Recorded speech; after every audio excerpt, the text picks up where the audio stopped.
¿Qué es la que hay, corillo? Bienvenido a Desde Cero. Ernesto Díaz con ustedes, nuevamente, como siempre. Darle un aplauso, una bienvenida aquí a Mariana Nogales. ¿Qué es la que hay, señora Mariana? Entras en la escuela de Derecho y te gradúas magna cum laude. Sí. Y en medio de la huelga. Sí. En medio de la huelga. ¿Qué huelga era esa? Pues era la huelga del 2010. En ese momento estábamos espantados porque el presupuesto de la universidad iba a rebajarse. En ese momento era, era 1.000 millones y ahora es menos de 500 millones. Así que, pero en ese momento esa era la preocupación y claro que venían unos aumentos en la matrícula y se quería establecer aquella cuota de $800. Me acuerdo. Ese era uno de los reclamos también y que querían quitar las exenciones a los deportistas, a los hijos de los empleados y querían pues desde ahí querían destruir la universidad. Ese es el cuatrenio de Fortuño, por eso le tengo ese gran amor y cariño. Seguro. A ese bandido. No, chacho, ese caballote. Y ya tú sabes, y pasó pues lo que nosotros pensábamos, ¿verdad? Que luego de imponerse esa alza en la matrícula, esa eliminación de las exenciones, pues han dejado a la universidad en una situación bien difícil y la universidad es un proyecto fundamental para el país. ¿Por qué? La universidad ha sido la que junto al gobierno ha podido facilitar o ha podido lograr que se realicen los proyectos económicos y políticos en ese momento. Por ejemplo, para el momento de que se pensaba que la economía basada en la refinería iba a ser importante, y esto es en una conversación con Félix Aponte, pues entonces empezaron a reclutar ingenieros químicos. Y Félix Aponte empezó como ingeniero químico para esa época. Y la universidad formaba a los profesionales que se necesitaban para el país. En el momento en donde empieza a crecer la gestión gubernamental con las agencias, pues se formaban los servidores públicos. Y ahí, por ejemplo, recuerdo una conversación con una señora en una cafetería de un supermercado. Y ella decía que había llegado de uno de los pueblos de la montaña a estudiar a la universidad para ser funcionaria pública. Y así logró trabajar en algún momento en el Centro Minilla y subió a través de un proceso de exámenes y de evaluaciones de experiencia, etcétera, subió varios puestos de empleado público. Y había yo lo capté en esa señora, pero lo capto en muchas personas que han sido servidores públicos, ese amor y ese compromiso con el servicio público y el país. Porque era eso, se formaban, no eran batatas que se nombraban por los dos partidos, tú sabes, era gente que se formaba para ser funcionario público, de todo, hasta lo que ahora es personal administrativo, que en ese momento era secretarial. Había una formación. Ese proceso de la huelga, y no es la experiencia mía nada más, sino la experiencia de muchas personas con las cuales uno sigue en espacios de lucha, fue un proceso formativo. No hay, o sea, en otras cuestiones hay el concepto de lo que es el grupo kármico, en cuestiones, ¿verdad?, espirituales o espiritistas también. Está el concepto del grupo kármico, que es un grupo que viene con una misión. Y yo lo pienso muchas veces en cuanto a la huelga, porque tantas personas que estuvieron participando en la huelga han seguido luchando en asuntos importantes como el derecho a la vivienda, los derechos de las mujeres, los derechos laborales. O sea, hay una cantidad de gente que es increíble. La universidad es tan importante porque crea esos grupos de trabajo. Es lo mismo que uno ve con la gente que estuvo en la universidad, en el caso de mis padres, por ejemplo, en los 60, 70. pero antes, en los 40, cómo había es como el espíritu de los tiempos, uno lo ve en esas generaciones. Y en ese momento, pues eran otras luchas en contra del servicio obligatorio, en contra de la guerra de Vietnam, en contra de ROTC, por la descolonización del país, por la independencia, en contra de la persecución de las personas que estaban luchando, de los nacionalistas. O sea, hay anteriormente, ¿verdad? Y más o menos para esa época también en contra de la explotación minera, que eso es algo que es un problema y un peligro que otra vez está asomando la cabeza. Pero uno puede ver que esos grupos que se formaron en la universidad por épocas, por décadas, o en momentos especiales como la huelga del 2010, y antes en los 60 y 70, yo lo veo clarito, o sea que han seguido en espacios de lucha. La huelga del 80 también, la huelga del 80 también, que eso fue exacto, brutal. Sí, 80, 81, eso. Y uno ve que esa gente sigue ahí, y es porque es un proceso formativo, por eso es que ellos quieren destruir la universidad. Pero sí, y como mujer es importante porque uno está ocupando espacios donde se toman decisiones y eso es importante para que otras mujeres también se animen a hacer eso. Esa es, ¿verdad?, la razón principal por la cual yo entro en la política. Porque nosotras tenemos que estar en esos espacios y no cualquier mujer, porque allí hay unas mujeres que... Sí, lo sabemos. Exacto. O sea, yo no estoy en la legislatura para pintarme las uñas y andar de pretty body, tú sabes, es a trabajar. Y ¿verdad? Un poco a participar en las comisiones duras, la Comisión de Hacienda, la Comisión de Desarrollo Económico, Recursos Naturales, etcétera, que siempre a las mujeres nos encajonan en la Comisión de la Familia, Educación, y no porque no sean lo que le corresponde, que le corresponde a la mujer. Exactamente, salud, si acaso. Pero uno tiene que ir en la que le guste. Y la que, tiene uno que participar y incluso meterse en cosas, las cuestiones económicas no son muy fuertes, pero he aprendido un montón y ya me sé bandear bastante. Así que pues uno tiene que aceptar esos retos, pero también abrir las puertas para otras mujeres y mujeres jóvenes que se atrevan a entrar en estos espacios difíciles para nosotros. Eras coordinadora general de la Coalición Puertorriqueña contra la Pena de Muerte. Y eso lo veo mucho aquí en el... sí. O sea, eres... Sí, la pena de muerte, eso como desde el 2007. Cuando era coordinadora general, era a la vez presidenta del Consejo de Derecho. Eso fue a la vez. Así que yo no tenía mucho tiempo y tenía mucha participación en el movimiento amplio de mujeres también. Así que, y en el colegio de abogados, en todas las cosas. ¿Cómo podías bregar con todo? O sea, ¿de dónde sacaba? ¿Y eras observadora al mismo tiempo? ¿Eras observadora también o no? Yo creo que fue como para el 2016 que era observadora del colegio. Exacto. ¿Y qué hace la coordinadora general de la Coalición Puertorriqueña contra la Pena de Muerte? ¿Qué es eso? Pues mira, la Coalición Puertorriqueña contra la Pena de Muerte se forma en el 2005 aproximadamente, luego de un caso en el 2003 donde se empieza a aplicar por las autoridades federales el Federal Death Penalty Act, que es del 94, pero fue en el 2003 cuando ellos empezaron a certificar casos como pena de muerte.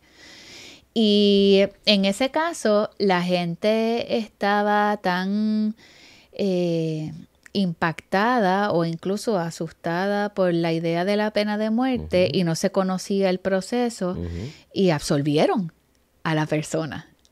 Y entonces se traen unos planteamientos constitucionales sobre lo que es el concepto en inglés, el locally unapplicable, que es qué cosas no aplican en un espacio porque es imposible aplicarlas. En el caso de Puerto Rico hay una prohibición de la pena de muerte en nuestra Constitución y hay un historial de abolición de la pena de muerte desde 1929.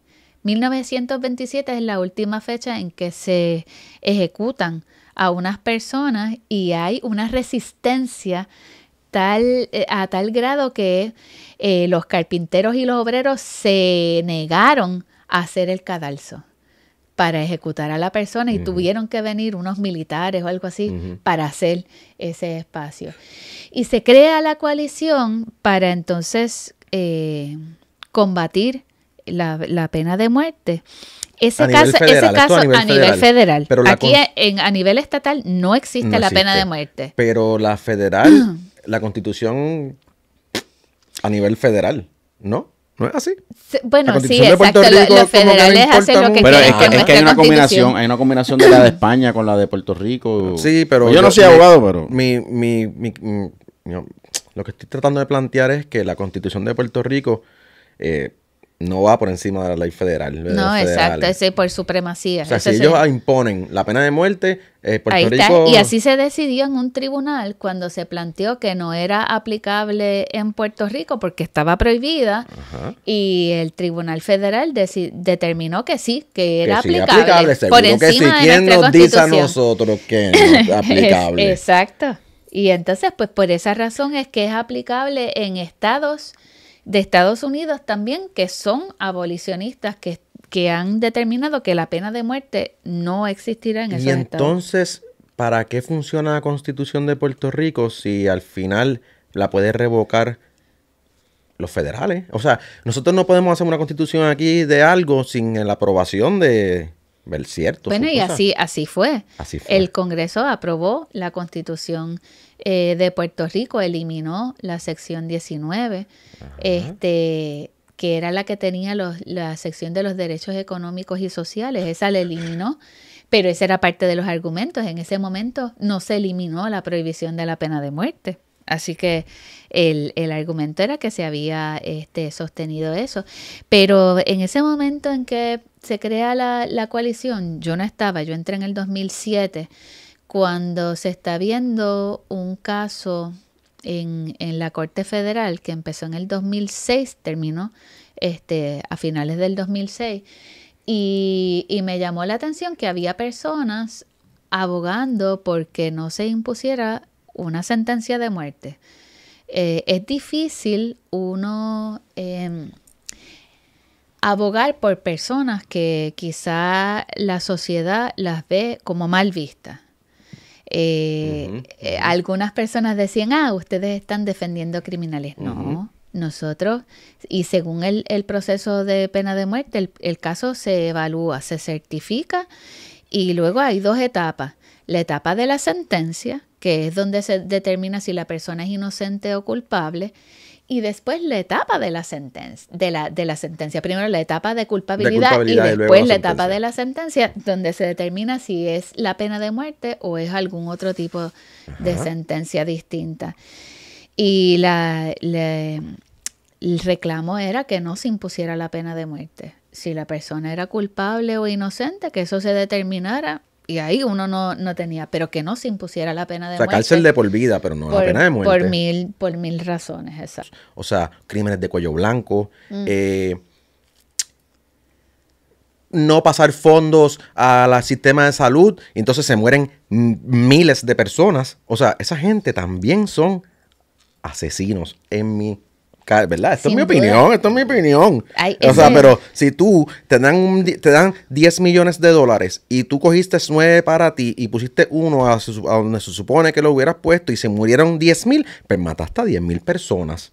Claro. Si tú escondes suministros que se dieron para Marías y los escondes y se murieron 10 personas, pues mataste a 10 personas. O sea, eres un asesino en serie.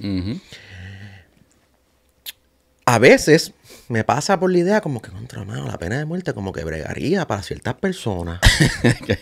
O sea, es cierto un relajo, pero en realidad hay gente que merece morir. Yo pienso que todo o gente que simplemente no tiene derecho a estar vivo. Sí, yo creo que todos así.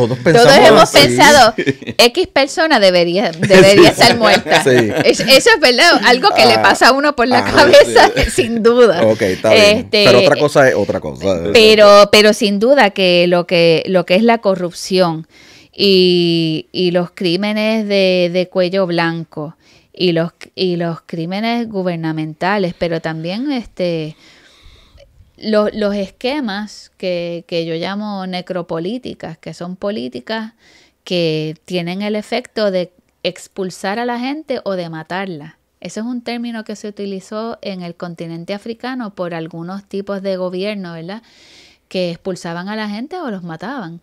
Y aquí una necropolítica para mí fatal, que tiene una consecuencia directa en la vida, es el sistema privatizado de la salud y las aseguradoras, que establecen unos procesos tan horribles y tan largos para que las personas puedan obtener citas con especialistas y tratamientos.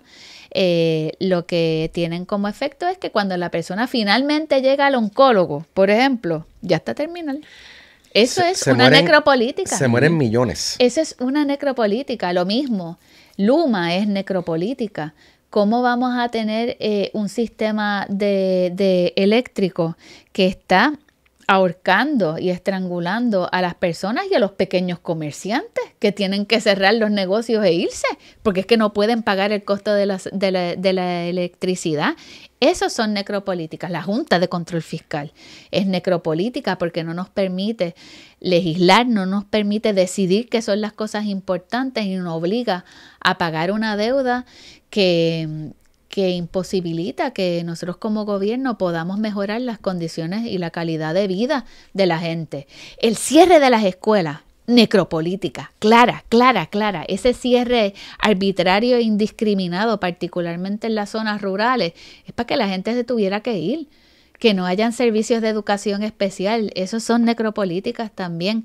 Es todo un esquema que uno tiene que analizarlo y unir, ¿verdad?, las piezas del rompecabezas, y ahí es que uno se dice, pero qué hijos de su madre estos tipos, o sea, parece que están haciendo cosas a lo loco, improvisadas. No, es una estructura bien planificada para destruir nuestro país. Lo que nosotros llamamos una agenda.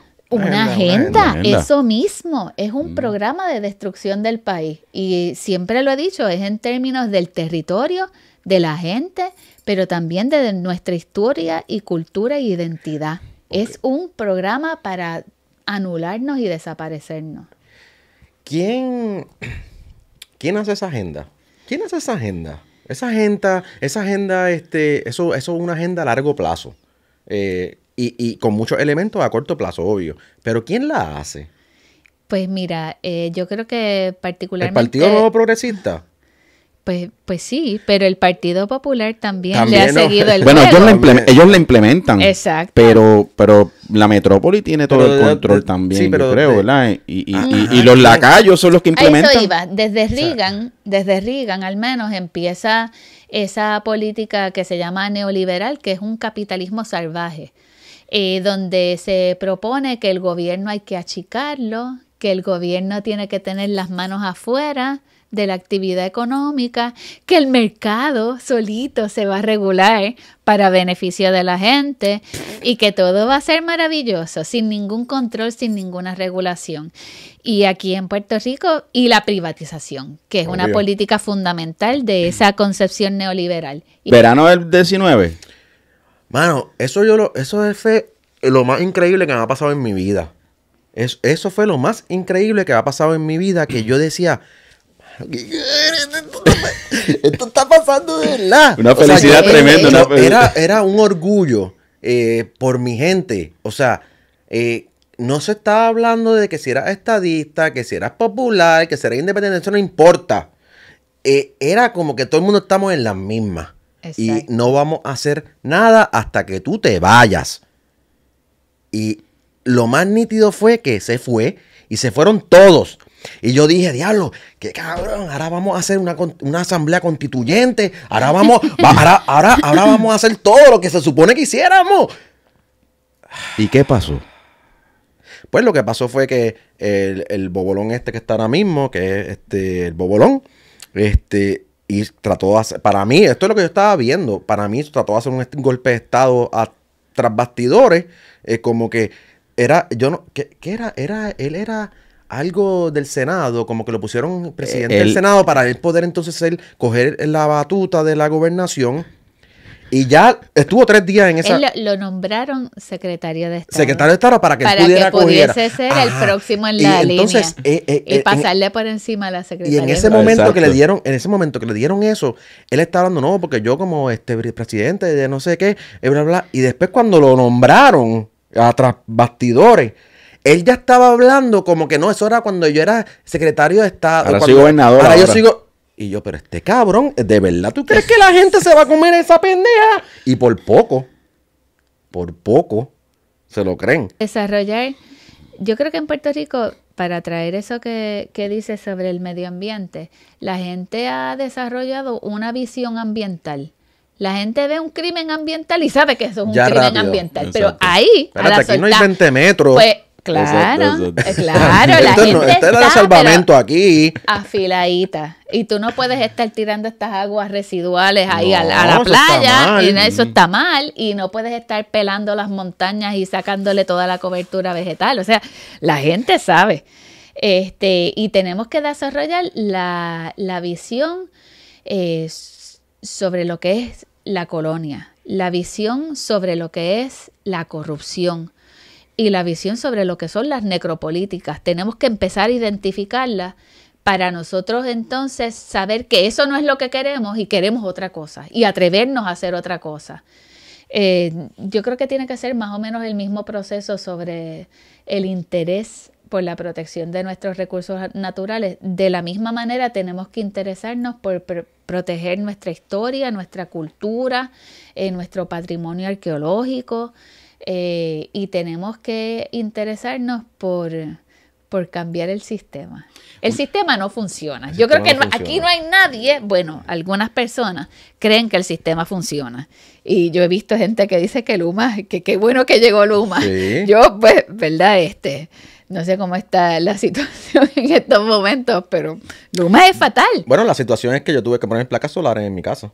Exacto. Esa es la situación. Esa es una situación, una solución individual. Individual. Pero que incluso te ponen una desventaja porque quieren cobrarle lo que le llaman el impuesto al sol. También, en algún momento seguro van a venir a decir, no, eso de la medición neta y lo que tú me puedes ver, yo no te voy a pagar nada por eso. O sea, y nosotros tenemos que retomar el asunto de resolver los problemas de manera colectiva,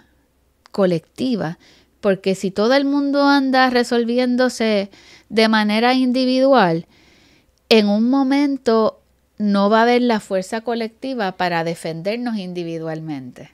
Como eso que te digo, pones la placa solar y en el momento en que Luma decida, no te voy a pagar, no te voy a comprar esa energía que tú me estás generando. Es más, tú tienes que irte off the grid. Depender exclusivamente, eso es necropolítica, depender exclusivamente de tus placas solares y cuando se te acaben o no tengas la capacidad económica para sustituirlas, yo no te voy a dar el servicio. Estás off the grid, que eso está pasando en Utuado, Adjuntas, todos los lugares lejanos. Vamos a darle placas solares. ¿Tú no ves que le estás facilitando? Obvio. Le estás facilitando el trabajo a Luma. Pues tú querías privatización, pues ahí tienes tu privatización, ahí está. Y es una manera de no dar el servicio. Obvio. A diferencia del gobierno que tiene que dar el servicio, aunque tenga pérdida. Esa luz tiene que llegar allí al barrio del Jurutungo, en la montaña donde es difícil. Obvio. Y bueno, pues en algún momento la situación va a volver a explotar. 2019 va a volver a explotar. Sí. Esto en algún momento vamos a tener otro verano, pero tenemos que estar preparados para tener una propuesta. Exacto. A mí me encanta, ¿verdad? Cambiando un poco el tema, ¿verdad? Sí. Me encanta cómo tú llevas tu política, cómo tú implementas tu política. Primero eres bien vocal. Segundo, vas al terreno, vas al meollo del asunto, te metes al calentón. Y tú tienes una consigna bien chula que es desde adentro y desde afuera. Explícanos eso un poco. Pues mira, esa es una consigna de la universidad también y de la huelga del 2010. Porque estábamos adentro en la huelga y teníamos actividades afuera en todo Puerto Rico. Así que será desde adentro y desde afuera. Y nosotros también en el Partido del Pueblo Trabajador adoptamos esa consigna en el 2016.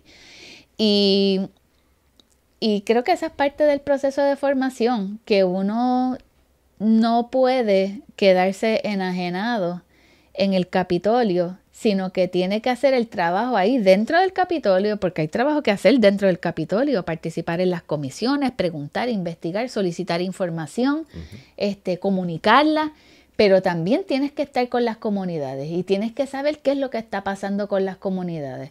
Tienes que estar dispuesto a defender a la gente. Yo, pues, como abogada, eso lo llevo ahí, ¿verdad? Tratar, ¿verdad?, de llevar los reclamos de la gente en los espacios donde se toman decisiones, que es adentro.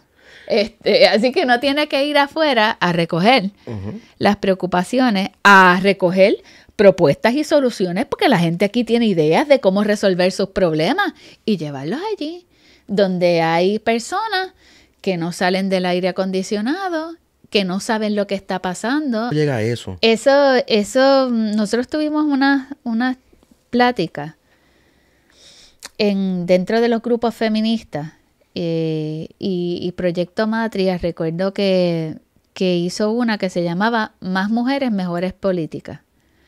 Y parte de la discusión, no solamente en esa actividad, sino de hace tiempo, era que las mujeres teníamos que estar en los lugares donde se toman decisiones sobre nuestras vidas.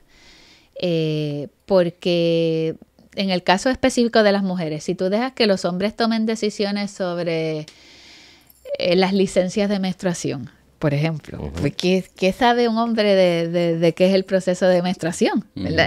Hay unas cosas que solamente uno va a entender y que en esos espacios uno tiene que explicar.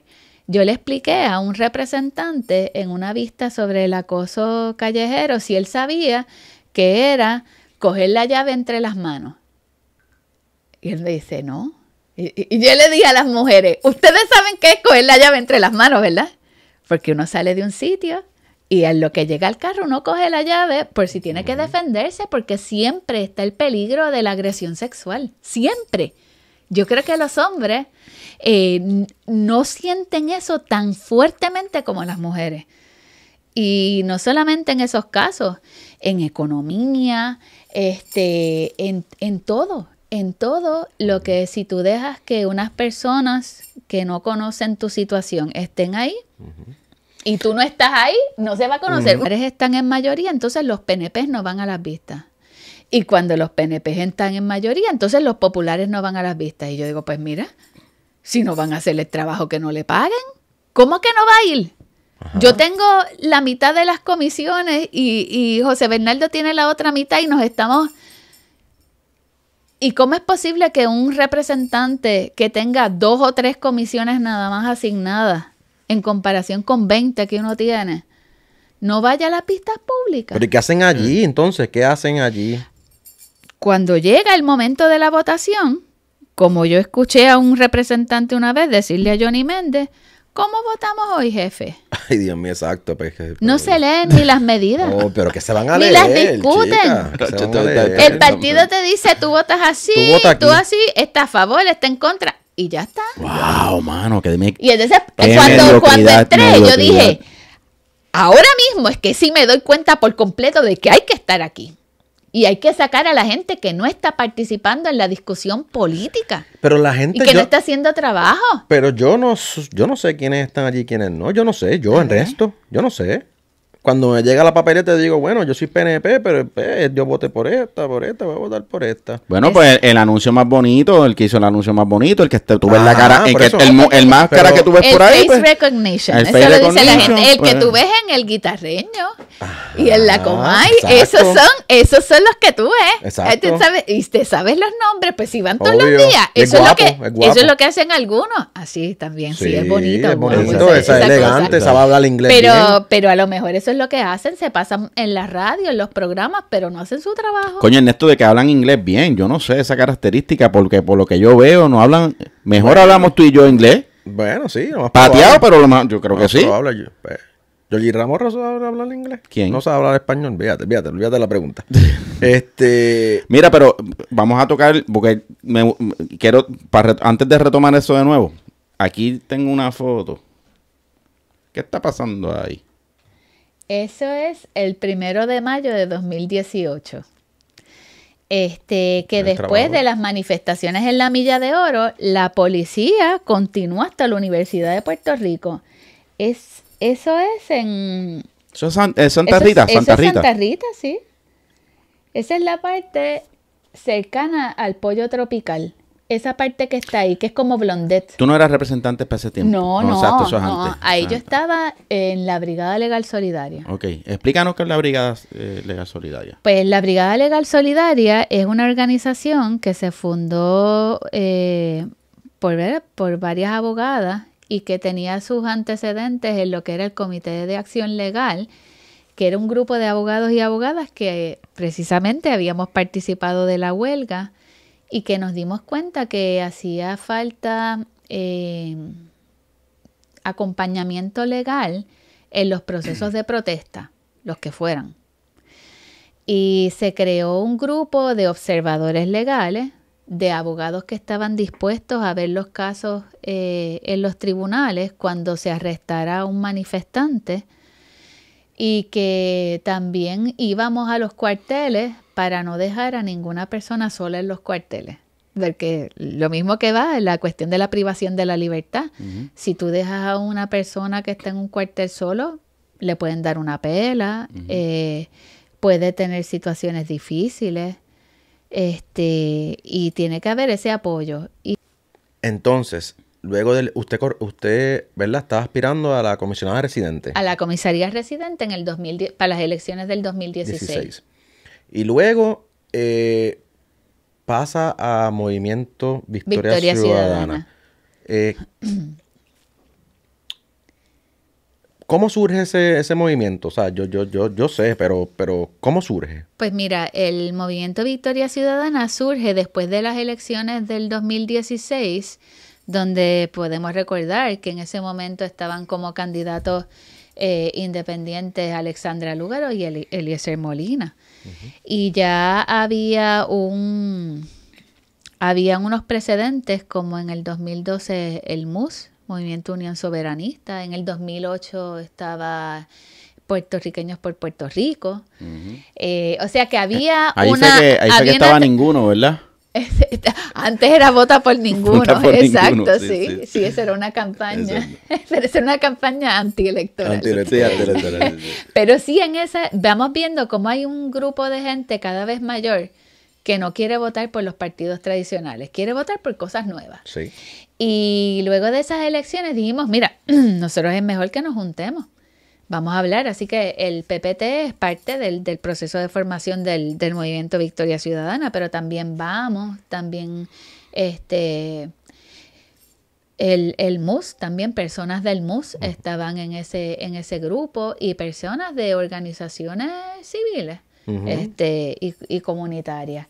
Y de ese proceso, pues, sale el Movimiento Victoria Ciudadana. Se habló también en un momento con Alexandra Lúgaro, con Manuel Natal, uh-huh. Pero eso fue ya luego de muchas conversaciones. Inicialmente, pues, había conversaciones de grupo. Y se decide, nosotros tenemos que ¿verdad? Bueno, eso había empezado justo después del 2016. Viene el huracán. Hay un tiempo donde no se puede hacer nada. Ajá. Y entonces retomamos esas conversaciones fuertemente en el 2018. Y de ahí surge el Movimiento Victoria Ciudadana, que es un esfuerzo colectivo. Una problemática aquí en Puerto Rico es el protagonismo y la falta de unión. Por eso mismo, porque todo el mundo quiere ser el protagonista, todo el mundo quiere ser el fui yo el que, o sea, ese problema. Aparentemente pudieron bregar un poco eso en este movimiento. O sea, porque pues se unieron, mucha gente se unió y llegaron a unos acuerdos. Exacto, que eso es lo que se llama la agenda urgente. Pues, háblame un poco de esas alianzas que están haciendo. Como les indiqué, el proceso de creación de Victoria Ciudadana es precisamente eso, buscar alianzas entre grupos similares, ¿verdad? Que tienen un compromiso con el país. Y ese mismo proceso se ha ido ampliando ahora de cara a estas próximas elecciones, pero llevamos años en esto, ¿verdad?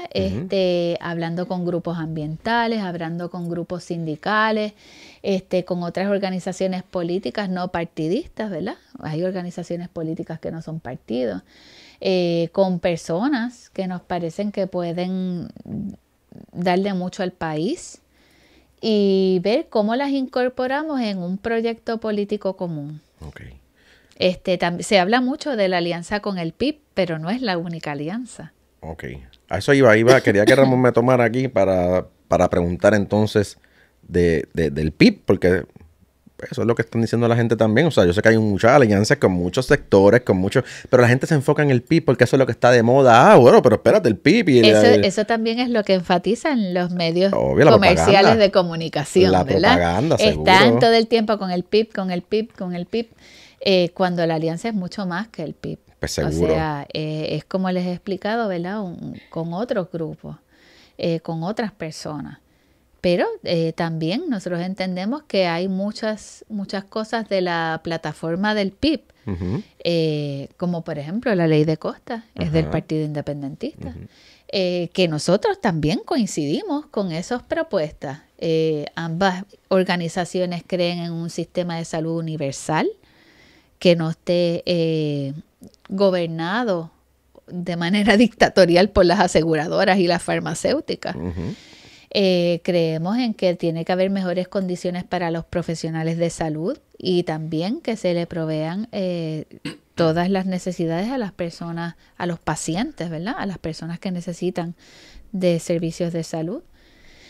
Y hay muchas coincidencias. Yo creo que hay una preocupación genuina sobre el sistema de educación, etcétera. Y en eso, usted sea independentista o estadista, usted puede estar de acuerdo en que hay que mejorar el sistema de educación, en que hace falta una ley de costas y que hay que proteger el medio ambiente, en que hay que establecer el sistema de méritos en la contratación de empleados públicos, no la afiliación político-partidista, que es lo que ocurre ahora. Háblanos un poco del campamento Pelícano y de la lucha ambiental de estos últimos, ¿verdad? Estos últimos años, básicamente.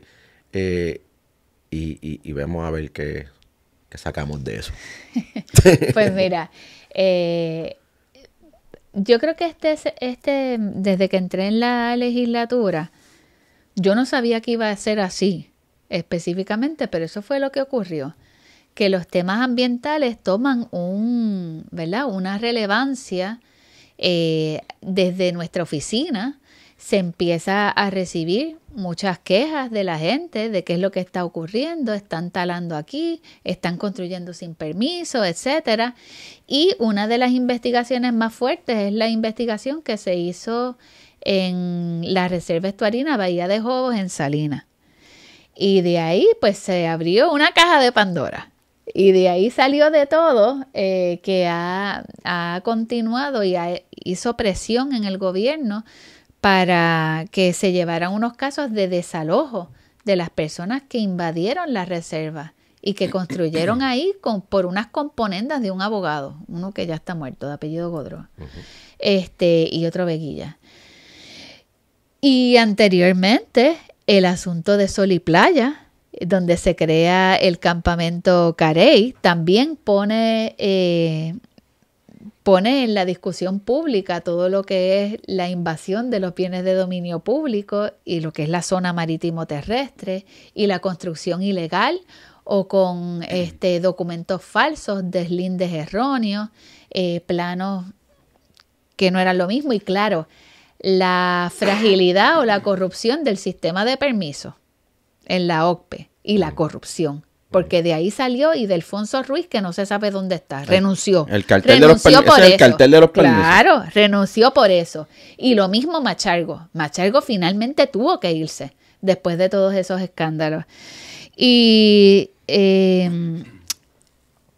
pues hay mucha participación de la Cámara de Representantes, pero a la misma vez, desde adentro y desde afuera, hay movimientos comunitarios y sociales en protesta, se empiezan a crear los campamentos, continúan los crímenes ambientales, particularmente en las costas, pero también en nuestros ríos, y se va generalizando la denuncia y la protesta. ¿Tiene miedo?